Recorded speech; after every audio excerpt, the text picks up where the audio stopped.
Por favor, apaguen su micro. Gracias.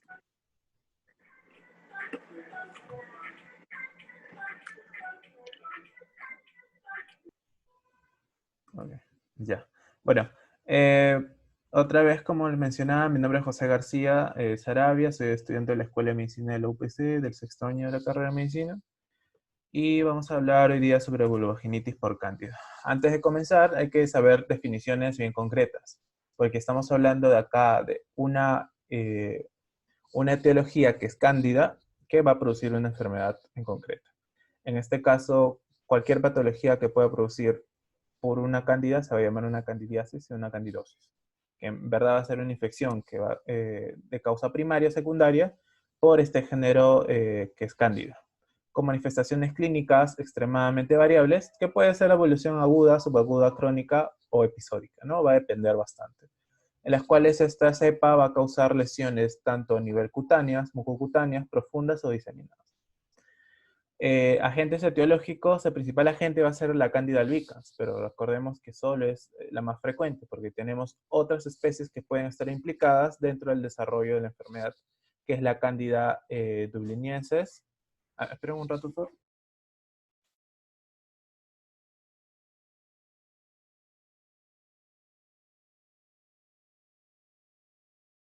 Ya, tenemos la Cándida glabrata, que lo vamos a hablar bastante, la vulvogenitis, porque esta especie va a ser bien resistente a los tratamientos que usualmente se le da para la Cándida albicans.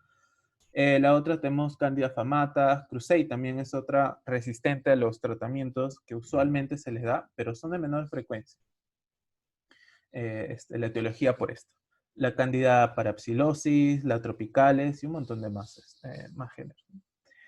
Las levaduras de otros géneros como la Saccharomyces, la Pichia, la Rhodotorula, también pueden causar cuadros clínicos que pueden ser muy similares a la candidiasis, pero que obviamente que esto va a ser causado por otro tipo de etiología.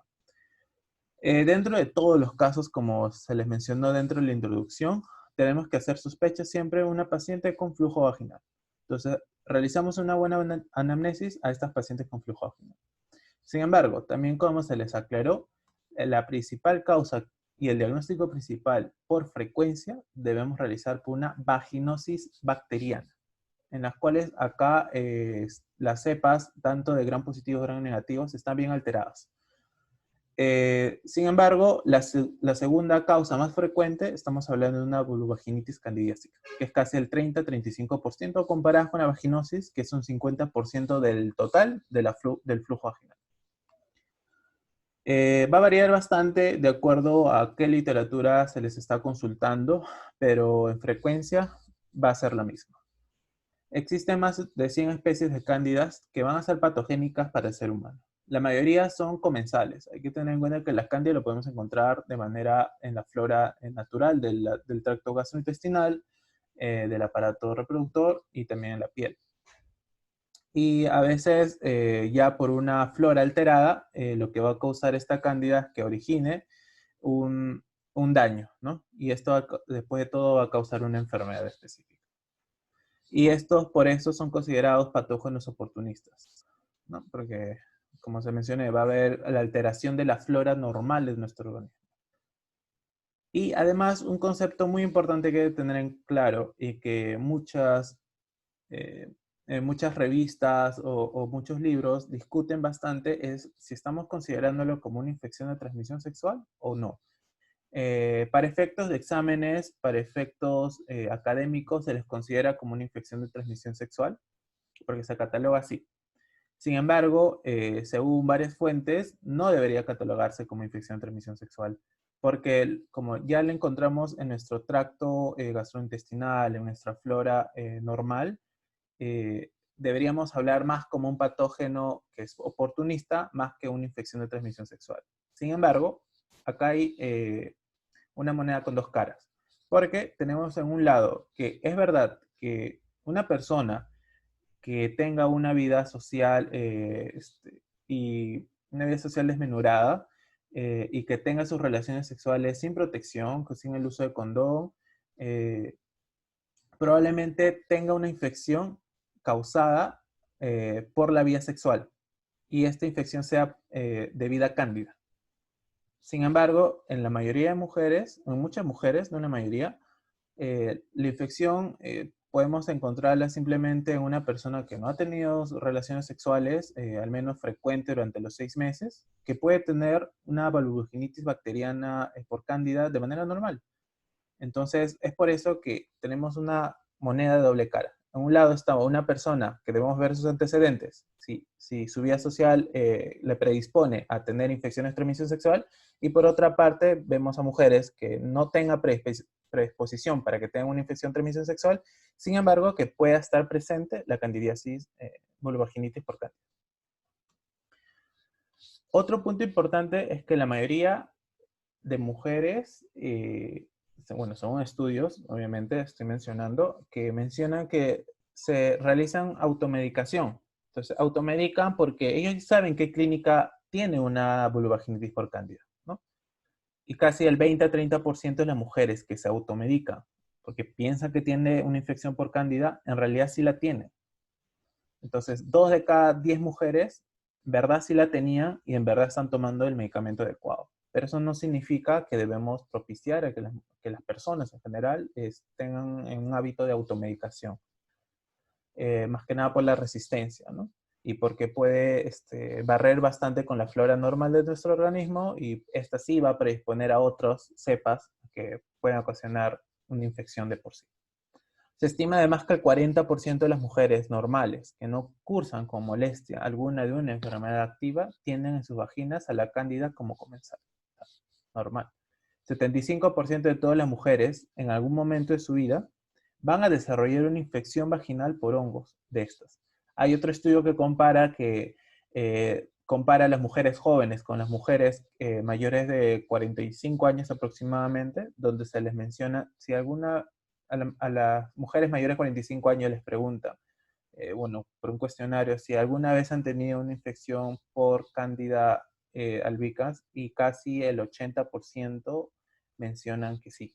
Entonces, el 75% de todas las mujeres en algún momento en su vida van a tener una infección por Candida, ¿no? Otro punto importante, perdón, el 40-50% van a desarrollar recurrencias. O sea, ya no va a ser una sola infección durante su vida. Puede ser 2, 3, 4 y así. Bueno, todo esto es un círculo, ¿no? Todo esto va a ser por interacciones. Tenemos al medio ambiente vaginal, a un pH, un desbalance hormonal en el huésped.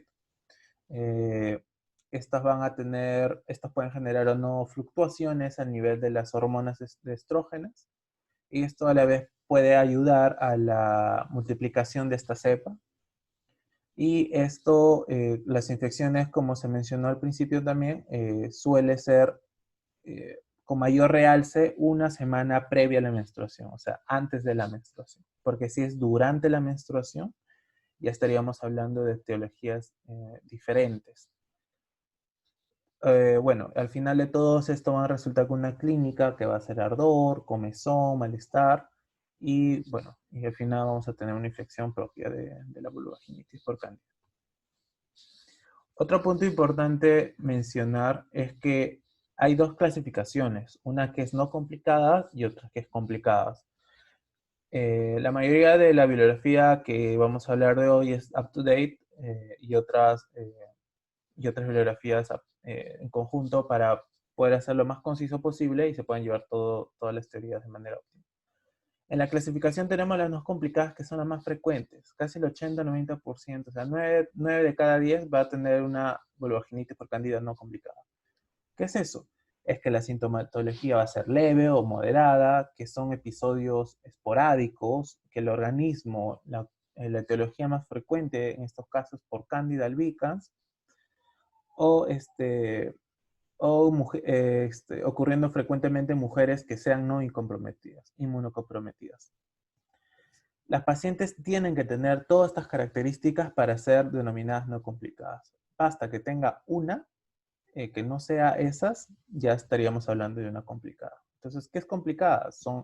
La gravedad de los síntomas es muy fuerte, la frecuencia es recurrencia, o sea, varias veces, el organismo es una cepa diferente a la Candida albicans y el paciente por sí tiene, inmunológicamente se encuentra comprometido, como los pacientes con diabetes mellitus que no estén controladas, pacientes que tienen infecciones recurrentes este, prevalentes, pacientes con inmunosupresión, por ejemplo, VIH, VIH cáncer, y las mujeres en embarazo. En embarazo hay que tener bastante cuidado porque el tratamiento es diferente para ellas. Acuérdense que el embarazo se divide en 3 trimestres. Entonces, si hablamos del primer trimestre, el tratamiento va a ser diferente porque se han encontrado algunas relaciones entre el tratamiento habitual para cándida, que es fluconazol, y se le da otro tipo de tratamiento. Lo vamos a hablar más a detalle. Estos conceptos les tiene que quedar bien claro porque es importante saber a quién dar y a quién no dar. Los factores de riesgos hay dos tipos, son los comprobados y los poco respaldados. Los comprobados son aquellos pacientes que han tomado antibióticos de amplio espectro, aquellos que estén tomando anticonceptivos con alto contenido de estrógenos, pacientes que están en gestación, son un factor de riesgo alto, la diabetes mellitus, y en pacientes de VIH lo podemos dar como poco respaldadas, inclusive. Ahorita lo vamos a hablar por qué. En los poco respaldados, sí o sí tenemos aquellos que tengan uso de dispositivos intrauterinos, los que tengan diafragma, que usan condones, que tengan sexo orogenital, que se realicen duchas vaginales y las relaciones sexuales. Por eso mismo, como estos son factores de riesgo poco respaldados, acá de nuevo hago énfasis de que esto no es una infección de transmisión sexual completa. Entonces, por eso siempre hay que ver la moneda en ambas caras, ¿no? Y en los pacientes con VIH, es verdad, la inmunosupresión puede predisponer a la presencia de vulvovaginitis por cándida. Sin embargo, en los pacientes VIH positivos, la infección por cándida más frecuente tenemos la esofagitis por cándida, más que la vulvovaginitis por cándida. Esta prevalencia es bien alta, perdón, bien baja en esta enfermedad. Entonces, no podemos decir completamente que el VIH sea un factor de riesgo comprobado para la vulvovaginitis por cándida, por la prevalencia, más que nada. E inclusive, cuando tú le das un tratamiento a un paciente con VIH, estos pacientes suelen resolver rápido al tratamiento. Y en 3 a 5 días el paciente está ok. O sea, ya no tiene la sintomatología y probablemente la tasa de curación sea bien alta. O sea, las Candida albicans ha disminuido bastante por simplemente tomar un periodo corto de tratamiento comparados con las personas que no tengan no sean inmunocomprometidos. Si hay una pregunta, me lo hacen saber, por favor. Bueno, en la patogenia, bueno, es una levadura oval, produce pseudomicelos en los cultivos, en los tejidos exudados y se reproduce sobre todo por gemación. La enzima proteolítica más importante de la Candida albicans es la proteinasa ácido carboxilasa. Esta se produce en la superficie celular y esto va a producir probablemente la invasión de la Candida albicans dentro de los tejidos normales, o sea, las vaginales, y puede producir al final que se produzca la infección por Candida.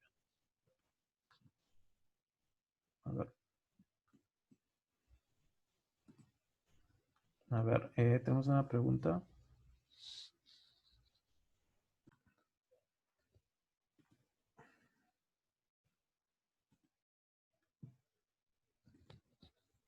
Ok, entonces la patogenia, el mecanismo de defensa del huésped va a ser sobre todo causas no inmunes e inmunes. Las no inmunes va a interactuar sobre todo la flora microbiana, la integridad del estrato córneo de la piel y el proceso de descamación propia debido a una proliferación epidérmica, ¿no? Y en las causas inmunes tenemos las mediadas por células y las humorales. Hay dos tipos de causas de infección por cándida, que es endógenas y exógenas. En las endógenas vemos es porque, como les mencioné, la cándida pertenece a la flora normal, no patógena de la vagina. Entonces, ahí puede ocasionarse porque hay un desbalance dentro de esta flora normal y la cándida pues se reproduce más, prolifera más y causa una infección propia. Esa es una de la infección endógena. Si hablamos de la infección exógena, lo consideramos, como se mencionó, como no es una transmisión sexual, sin embargo, un 20% lo podemos encontrar en el surco balano prepurcial de las parejas, o sea, en el pene del varón.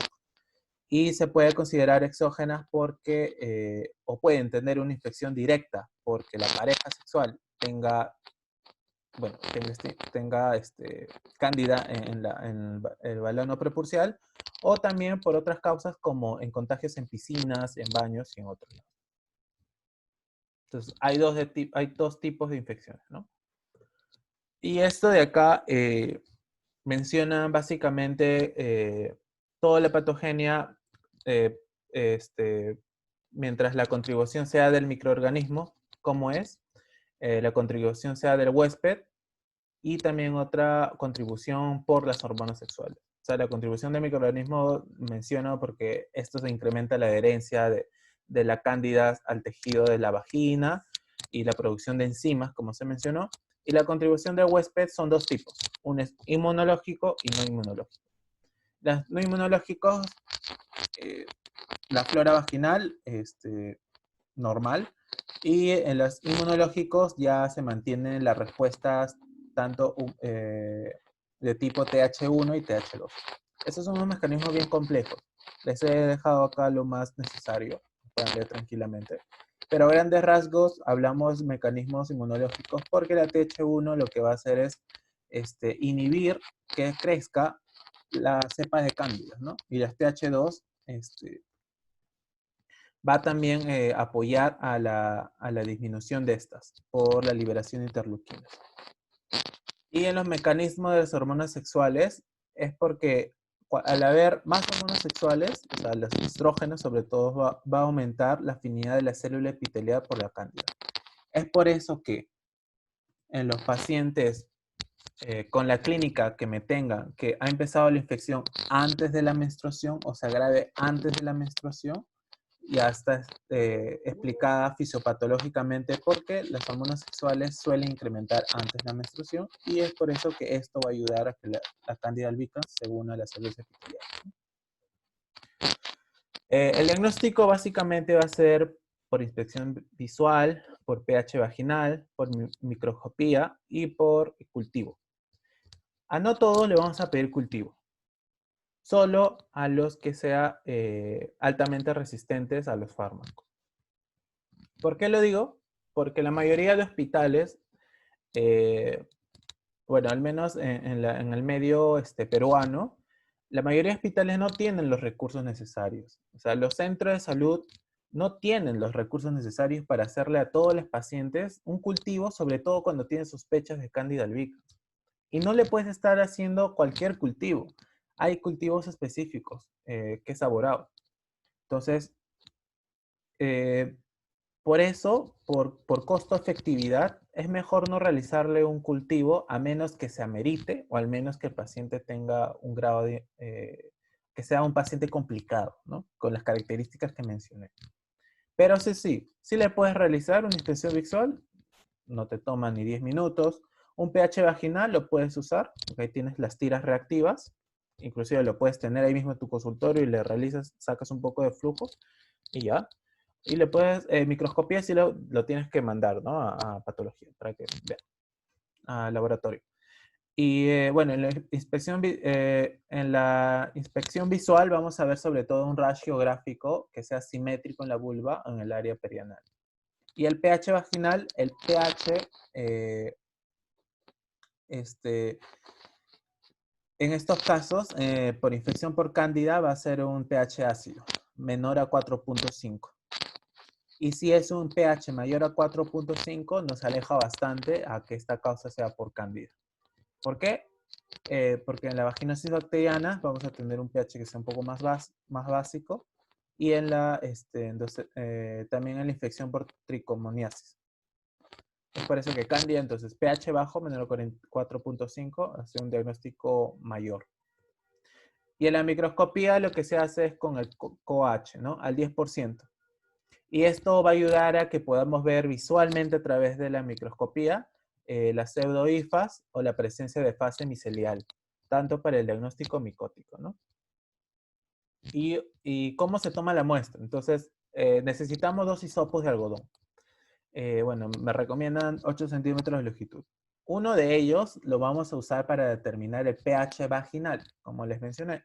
Y el segundo hisopo lo vamos a utilizar junto a un tubo de ensayo. Este tubo de ensayo tiene que contener 0.5 mililitros de solución salina. Bueno, lo agitamos. Una vez que tenemos el hisopo con el flujo vaginal, lo ponemos al tubo de ensayo, lo agitamos, hacemos una distribución apropiada, homogénea, y lo decantamos una gota de esta en una lámina portaobjetos para que lo puedan visualizar en microscopía. Hay otro tipo de prueba que es WIG, que consiste en añadir varias gotas de KOH a la muestra de secreción, o sea, muestra directa. Y si esto, al momento de echarles de KOH, emite un olor fuerte, o sea, pescado, es indicativo, por ejemplo, de una vaginosis bacteriana, porque la vaginosis bacteriana huele, tiene este olor característico. Y por último, como les mencioné, el cultivo no se les puede pedir a todos, ¿no? Tienes que ver bastante la costo-efectividad en el centro de salud. Si estás en un hospital de mayor nivel, le puedes pedir, ¿sí? Si estás en una clínica privada, le puedes pedir, ¿sí? Pero usualmente por costo-efectividad no tendría sentido hacerlo. En las complicaciones tenemos severas y recurrentes. Lo que más me importa es las recurrentes. ¿Por qué? Porque usualmente las personas, como se mencionó al principio, casi el 50% de las personas, de todas las mujeres que han tenido infecciones causadas por vaginitis, por cándida, van a tener recurrencias. O sea, imagínense la gran cantidad de personas. ¿Y cómo se define una recurrencia de esta enfermedad, obviamente? Que sea 4 o más episodios al año de vulvovaginitis candidiásica. Inclusive, a nuestros pacientes que tengamos con estas recurrencias, o sea, ya llamado recurrente, después de haberle dado el tratamiento, el 50%, o sea, tenemos dos posibilidades. O me sana la paciente, me remite la paciente, o tiene una recaída. Entonces, casi el 50% tiene una recaída. O sea, la mitad de los pacientes, después de haberle dado tratamiento para candidiasis vulvovaginal recurrente, tiene una recaída. La epidemiología de esta, bueno, máxima incidencia entre 20 y 40 años. Se calcula que a los 25 años el 50% de las mujeres habrá tenido al menos un episodio de vulvovaginitis candidiásica. Imagínense, bastante. Una de la etiología menciona que puede existir una tolerancia inmunológica frente a la cándida, sobre todo a una inmunoglobulina, y que esta pueda predisponer a la mujer. A ver, espérame. Esto puede predisponer a la mujer a que tenga candidiasis, vulvovaginitis candidiásica recurrente. Termino con epidemiología, respondo la pregunta, no te preocupes. Y otros factores de riesgo, como dije, inmunosupresiones, acuérdense, hay dos, comprobadas y las poco probables. ¿Por qué se les llama así? Porque, bueno, porque la mayoría de revistas han hecho un estudio y mencionan, no, esto es más probable y lo demás no.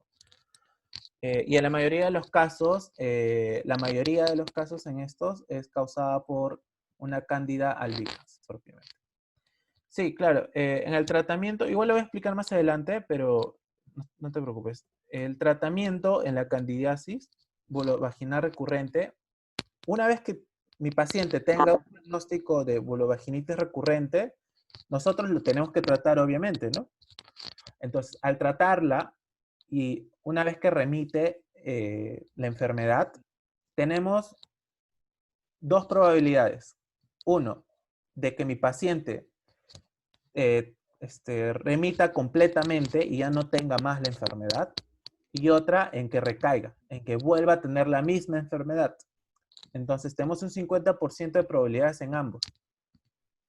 Y el tratamiento en estos casos va a ser diferente, porque usualmente en el primer episodio que tengamos de candidiasis vulvovaginal recurrente, el tratamiento es 6 meses.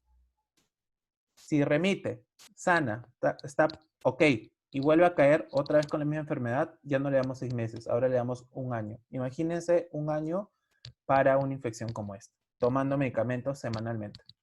Cómo la calidad de vida de la mujer afecta bastante, ¿no?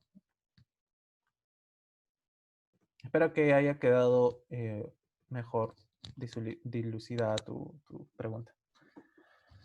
Bueno, la mayoría de acá información repite lo mismo. He tratado de condensar todo para que sea directo y claro y puedan tener todos los conocimientos básicos a partir de ahora. Es lo mismo que he mencionado. Acá tenemos un cuadro de cómo varios factores, o sea, una causa multifactorial va a la colonización de la vagina en la flora normal, va a desestabilizarla y al final va a producir una vulvovaginitis candidiásica recurrente. Bueno, los síntomas básicamente va a ser prurito vulvar, la secreción, el flujo vaginal, que va a ser de requesón, así se le menciona. Puede inclusive ser una secreción acuosa, densa y homogénea. Puede estar asociado a no dolor vaginal. De todas las pacientes, casi el 30 a 40% va a tener dispareunia. Dispareunia es dolor durante las relaciones sexuales. Ardor vulvar, irritación, disuria externa también, pero es una disuria leve. Disuria es dolor durante la micción, ¿no? Pero es una disuria leve. O sea, a veces también el diagnóstico diferencial se va por ahí, porque probablemente podemos pensar que tenga una infección, una ITU baja, ¿no? Y en el examen físico tenemos el eritema, que va a estar rojo, el edema de los labios, mayores y menores, y de la piel, la parte vulvar.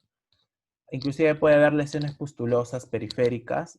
La vagina, cuando hacemos la especuloscopía, o sea, vemos dentro de la vagina con un aparato que está eritematosa, está roja, hay secreción blanquecina, está adherente.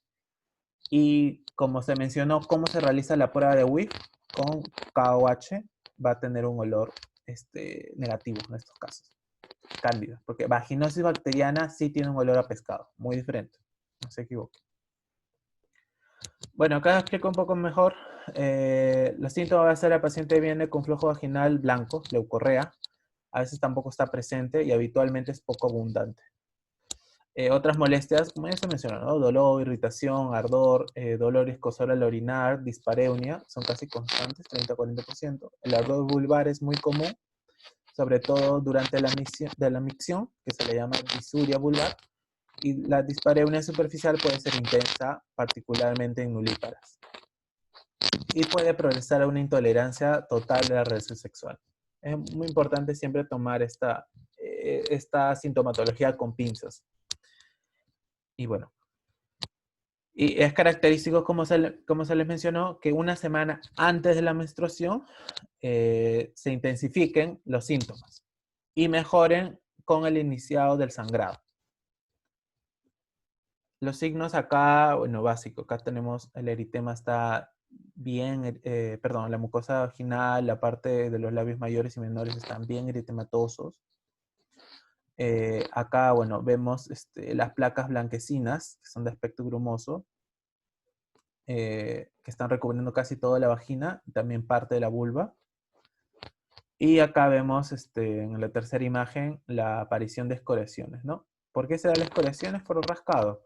Porque esto, después de todo, origina irritación. La irritación origina que se libere todas estas citocinas a nivel de la piel y esto va a generar la picazón. Y esta picazón va a generar rascado y este rascado continuo. Si mi paciente no ha venido bien presente al flujo vaginal a mi consulta y ha dejado por mucho tiempo, va a venir con liquenificaciones, ¿no? Y estos son escoriaciones. Inclusive las fisuras y grietas, porque inclusive puede haber un mal lavado que no estén lavados adecuadamente. La liquenificación, por si acaso, es escoriaciones, para aquella persona que no lo tenga en cuenta. Bueno, acá les he dado un un cuadro donde está explicado completamente cómo se realiza un diagnóstico diferencial de la vulvovaginitis. En lo marcado tenemos a la candidiásica, porque eso es el tema de hoy, pero acá lo tenemos en con diferentes características, ¿no? Tenemos según el exudado vaginal, según el pH, según qué vemos en la microscopía, según qué sale en nuestra test de amina, qué vemos en el cultivo, no todo se le hace cultivo, y otros signos que podrían estar asociados o no. En el pH, como se darán cuenta, los únicos que están menos de 4.5 son las candidiásicas e inclusive la vaginitis por la citolítica, que es por hiperacidez. Otra clínica diferente entre la candidiásica y la vaginosis citolítica es, como se mencionó, que se intensifica la candidiásica antes de la menstruación y la citolítica durante la menstruación. La frecuencia entre todos estos diagnósticos diferenciales es que la candidiásica es mucho más frecuente que la vaginosis citolítica. La vaginosis citolítica es casi de un 18% de todo el flujo vaginal. La vaginosis bacteriana, que es la principal causa de flujo vaginal en las mujeres, tenemos que es leucorrea, es blanco grisáceo, el olor a pescado, como se mencionó, el pH va a ser mayor a 4.5, y bueno, el cultivo va a ser positivo, ¿no? Para este germen. Y en la tricomoniasis vemos que la leucorrea también va a estar presente, que va a ser amarillosa, verdosa, y otro signo característico es la cervicitis en fresa, en la tricomoniasis, ¿no? Y bueno, tenemos las demás que sí son más raras, pero las 4 más principales que siempre hay que tener en cuenta es, en primer lugar, vaginosis bacteriana. Estamos hablando de flujo vaginal. Aquí, vaginosis bacteriana. Segundo lugar, candidiásica. Tercer lugar, tricomoniasis. Y ya podríamos decirlo por último lugar, la vaginosis citolítica. Bueno, el tratamiento se divide en 3 partes. Mi paciente tiene características para ser una paciente no complicada o tiene características para ser un paciente complicado. Si tiene características para ser no complicada, suficiente con su fluconazol vía oral o podemos darle clotrimazol vía vaginal. Le damos este tratamiento y la paciente responde bien. Hay que tener en cuenta que fluconazol oral tiene un tipo de vida media casi de 72 horas, o sea, 3 días, ¿no? Es por eso que fluconazol oral le damos cada 3 días. O sea, le damos hoy, en 3 días le damos el otro, y los otros 3 días le damos otra vez. Son 3 dosis durante una semana. Entonces, pero ¿de cuánto? El fluconazol viene de varios miligramos. Le damos de 150 miligramos. Hay reportes que existe interacciones de fluconazol con warfarina. Sin embargo, como el fluconazol acá le damos en bajas dosis, que son 150 miligramos, son baja dosis, casi no tiene ninguna interacción con ningún medicamento. Solo 400 miligramos sí tiene una interacción con la warfarina, eso sí. Pero si le damos una monodosis de 150 miligramos, mi paciente va ok, no hay problema. Bueno, eso sería todo en esta parte. Y bueno, ahora vamos con las complicadas. Acuérdense, las complicadas, basta que tenga una característica, solo una, y es complicada, como se mencionó al principio. Para ello lo dividimos en varios. Para las mujeres con síntomas que sean en verdad graves o que están inmunocomprometidas, le damos un fluconazol de 150 miligramos en 2 dosis. Acuérdense, 2 dosis. En el otro le damos 3 dosis, muy diferente. Como le dije, es por eso que justo una de sus compañeras me preguntó sobre el VIH de nuevo para volver a repetir, ¿no? Bueno, fluconazol 150 miligramos en 2 dosis secuenciales que se administran en 3 días de diferencia. En la infección por Candida glabrata, cuando sospechamos que mi paciente pueda tener Candida glabrata es cuando tenga resistencia a fluconazol. Es cuando no está respondiendo adecuadamente. Para esto sí necesitamos un cultivo. O sea, no hay más. Porque no solo con la clínica y con mis exámenes laboratoriales hacemos un diagnóstico de esta infección. Sí o sí necesitamos un cultivo. Y si en mi cultivo sale Candida glabrata, entonces le damos como tratamiento ácido bórico intravaginal. Es muy raro, pero bueno. siempre hay que saber todo un poco. En la infección por Candida krusei, le debemos dar, no le debemos dar fluconazol, porque es resistente a esto. Entonces mejor le damos clotrimazol. Lo mismo que el anterior. Son causas raras de géneros de cándida. Es por eso que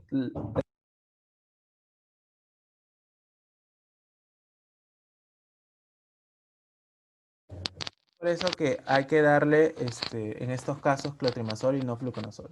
Y en mujeres embarazadas, acá viene bastante, sobre todo, hay que separarlas en mujeres que están en primer trimestre y en segundo y tercer trimestre. Porque si estamos hablando de mujeres en segundo y tercer trimestre, sí o sí le podemos dar fluconazol vía oral o le podemos dar clotrimazol intravaginal o fluconazol intravaginal. Sin embargo, hay muchos estudios donde mencionan que para las mujeres embarazadas durante el primer trimestre hay bastantes limitaciones en estos estudios, ya que estamos hablando de cohortes y estamos hablando de algunos estudios de revisión sistemáticas. ¿Por qué hablo de las limitaciones? Porque en los cohortes, en estos estudios, como hay bastantes limitaciones y hay resultados que mencionan que las mujeres que han tomado, estando embarazadas en el primer trimestre, fluconazol vía oral, tienen 5 veces más riesgo de tener un hijo con labio leporino al terminar la gestación. Y también tienen 7 veces mucho más riesgo de tener algún defecto congénito, por ejemplo, anomalías del cráneo, de la cara, del hueso y corazón. Del corazón estaríamos hablando de transposición de grandes vasos, que tienen 7 veces mucho más riesgo de tener un hijo con este tipo de alteraciones. Entonces, obviamente que si uno lee este tipo de journals, estaríamos diciendo, entonces no hay que darle fluconazol vía oral, pero no. Las limitaciones de estos estudios son bien discutibles. Es por eso que es mejor que decidieron que el Colegio Americano de Ginecología dijo mejor no. Estos estudios aún están por verse. Es mejor, no hay que darle fluconazol vía oral a las mujeres embarazadas en primer trimestre, porque hay estos estudios que es cierto de que no estarían diciéndome de una manera concreta en que en verdad puedan tener este tipo de alteraciones, pero es mejor evitarlo a que tengamos este tipo de efectos, ¿no? En los bebés. Es por eso que acuérdense, clotrimazol intravaginal le debemos dar a las mujeres en el primer trimestre de embarazo y después, segundo o tercer trimestre, le podemos dar tranquilamente un fluconazol vía oral. Otro que me olvidé mencionar es que hay dos tipos de medicamentos. Fluconazol vía oral, fluconazol intravaginal, clotrimazol vía oral y clotrimazol intravaginal. Entonces, ¿cuándo damos? ¿A qué pacientes le damos vía oral y a qué pacientes le damos intravaginal? Por confort, se prefiere vía oral. Sin embargo, la tasa de curación a la semana de los medicamentos vía oral comparados con los medicamentos intravaginal es un 90% de curación a la semana. Si hablamos de 3 días, de solo una dosis, estamos hablando de una tasa de curación de los dos, del 70 al 70 hasta 75% llega de tasa de curación. Imagínense que la tasa de curación es bien alta, solo con fluconazol o cotrimazol, sea vía oral o sea intravaginal. Entonces, ¿por qué elegir uno o por qué no recomendar el otro y por qué uno sí y por qué no otro? Entonces, por confort, es preferible darle vía oral. Según las fuentes, es mejor darle vía oral que intravaginal.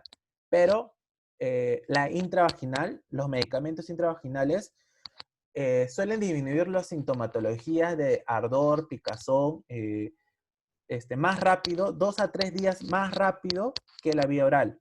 Porque si tú le das fluconazol vía oral, la sintomatología de picazón, de escozor, suele demorar 2 a 3 días. O sea, yo tomé hoy día mi fluconazol vía oral, en 2 a 3 días recién voy a disminuir los síntomas. En cambio, si yo estoy realizando intravaginalmente, ya acá en menos de 24 horas ya voy a tener disminución de la sintomatología. Bueno, espero que haya quedado claro el tratamiento. Y bueno, el tratamiento en las recurrencias le damos, le podemos dar, para iniciar una semana le damos fluconazol y después de esa semana, durante 6 meses, primero se le da fluconazol cada semana, igual 150 miligramos vía oral. Y si durante todos estos 6 meses mi paciente va bien, pero vuelve a recaer, le prolongamos por 12 meses. Bueno, es mejor darle en la recurrencia fluconazol. Y en las poblaciones especiales, si es que lo que mencionan acá es que las parejas sexuales no se recomienda dar un tratamiento para ellos, ya que la actividad sexual no es una causa significativa de infección o reinfección. En la mujer lactante sí se ha visto que en la leche materna podemos dosificar fluconazol. Sin embargo, estas dosis en la leche materna no hace daño al neonato, entonces, o al infante. Entonces, aún así, si es que la madre está amamantando y le está dando fluconazol oral, puede ir tranquila. Y tampoco hay situaciones donde la pareja sexual de la mujer infectada pueda tener hipersensibilidad postcoital. Sí, por ahí va. Sí, y en estos casos, o sea, puede tener hipersensibilidad postcoital la pareja sexual de la mujer, ¿no?, que está infectada con esto. Pero eso no significa que hay que darle antimicóticos al varón, o sea, a la pareja sexual, ya que no hay estudios que avalen esto, ¿no? Es por eso que las conclusiones finales es mejor no dar.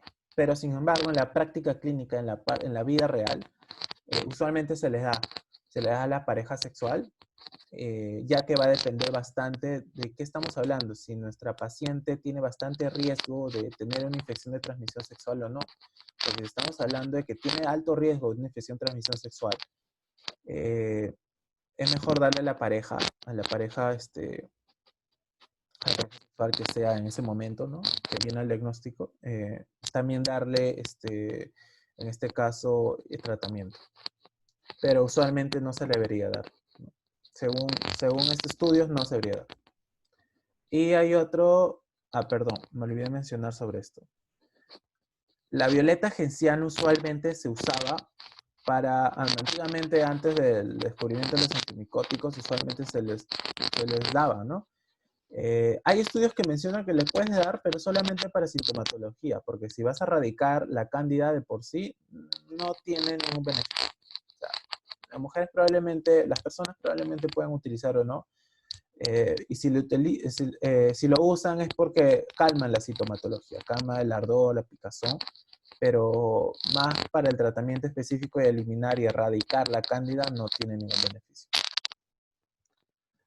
Bueno, y la medicina complementaria y alternativa, que es uno de lo que más me encanta hablar bastante, pero los estudios mencionan que, por ejemplo, si estás usando ajo, el aceite de árbol de té, el yogur o las duchas vaginales, no tienen una eficacia para esta, para esta enfermedad. Así que es mejor que no darla. Y además, otros mencionan que a darle yogur con bastantes probióticos va a aumentar la flora bacteriana buena en el organismo, en el tracto gastrointestinal. Esto va a ayudar a que la flora sea mejor y la cándida disminuya. Esa es la hipótesis, ¿no?, que se tiene, pero en la realidad no es así. En la realidad, la mayoría de yogur que tengan probióticos, al menos en Estados Unidos, no están bien reguladas. Entonces, no se recomienda darles. Le puedes decir, sí, a veces las personas quieren algo más aparte de los medicamentos, ¿no? Pero no hay evidencia. La evidencia es clara, no lo hay. Yo creo que eso sería todo. Muchas gracias por escuchar. Espero que les haya gustado bastante la clase.